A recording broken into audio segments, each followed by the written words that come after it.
दिल्ली में सीजेपी के प्रोटेस्ट और शिक्षा मंत्री धर्मेंद्र प्रधान के इस्तीफे की मांग को लेकर लगातार तनाव जारी है। इसी को देखते हुए शिक्षा मंत्री धर्मेंद्र प्रधान के आवास के बाहर पुलिस और अर्धसैनिक बलों के जवान तैनात कर दिए गए हैं। इस सड़क पर बैरिकेड्स के साथ साथ वाटर कैनन तैनात किए गए हैं। पूरे इलाके में 3 लेयर सुरक्षा व्यवस्था तैनात कर दी गई है।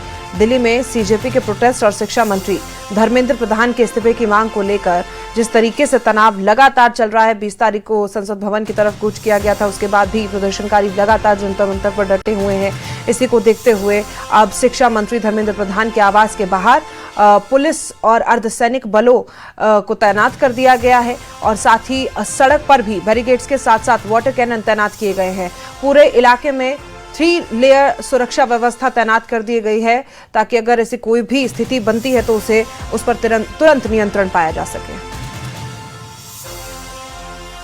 अंतर पर जारी छात्रों के प्रदर्शन के बीच शिक्षा मंत्री धर्मेंद्र प्रधान के आवास पर सुरक्षा बढ़ा दी गई है। इस वक्त मैं कुशक रोड पर मौजूद हूं और आप सीधी तस्वीर आप यहां देखिए, ये धर्मेंद्र प्रधान का आवास है। आप देखेंगे तस्वीरों में इसके बाहर बैरिकेड्स लगाए गए हैं, आवास के बाहर बैरिकेड्स लगाए गए हैं और आप देखिए दिल्ली पुलिस के जवान तैनात यहां पर हैं। अर्धसैनिक बलों की मौजूदगी आपको यहां पर नज़र आएगी और अगर थोड़ा जूम करके आपको दिखाएंगे तो वाटर कैनन भी आपको नज़र आएगी। विशाल ज़रा उस वाटर कैनन की तस्वीरें भी दिखाएं अपने दर्शकों को, किस तरह से यहाँ पर सुरक्षा की तैयारियां की गई हैं, सुरक्षा बढ़ा दी गई है। आपको बता दें कि लगातार नई दिल्ली के अलग अलग इलाकों में जो प्रोटेस्ट है छात्रों का वो देखने को मिल रहा है। जंतर मंतर और उसके आसपास का जो इलाका है वो छात्रों के प्रोटेस्ट का एक तरह से केंद्र बना हुआ है। जंतर मंतर पर ख़ासतौर से जो छात्र हैं वो इकट्ठा हैं। सीपी जनपथ के आसपास भी छात्र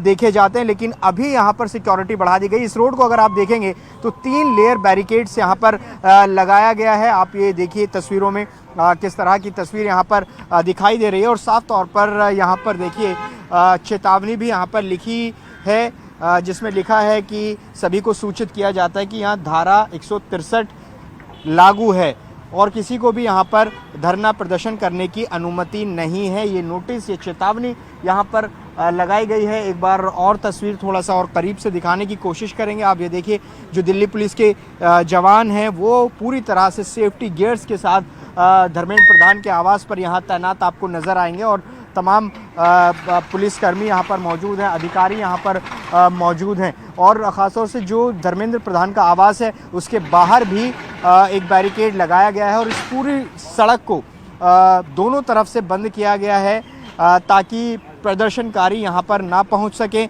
किसी तरह के जो प्रदर्शन की स्थिति है अगर यहाँ पर बनती है तो प्रदर्शनकारी अंदर आवास के पास तक ना पहुँच सके। तो ये तस्वीर यहाँ पर दिखाई दे रही है। लगातार जो प्रदर्शन है वो छात्रों का चल रहा है। सरकार की तरफ से भी लगातार संवाद की कोशिश की जा रही है। सरकार की तरफ से जेपी नड्डा और जितेंद्र सिंह लगातार संवाद स्थापित करने की कोशिश कर रहे हैं, चाहे वो सोनम वांगचुक से मुलाकात हो या फिर सरकार की तरफ से जो मैसेज कन्वे करने की कोशिश की जा रही है इस मामले को लेकर वो किया जा रहा है। प्रधानमंत्री नरेंद्र मोदी ने भी आज एक्स पर पोस्ट करके छात्रों के हित की बात कही और कहा कि उनका हित सर्वोपरि है। तो ऐसे में जो स्थिति है वो बनी हुई है, गतिरोध लगातार बना हुआ है। छात्र कह रहे हैं कि वो इस्तीफे से कम पर नहीं मानेंगे और जो प्रदर्शन है वो लगातार चल रहा है। कैमरा पर्सन विशाल के साथ जावेद मंसूरी, न्यूज़ 18 इंडिया, दिल्ली।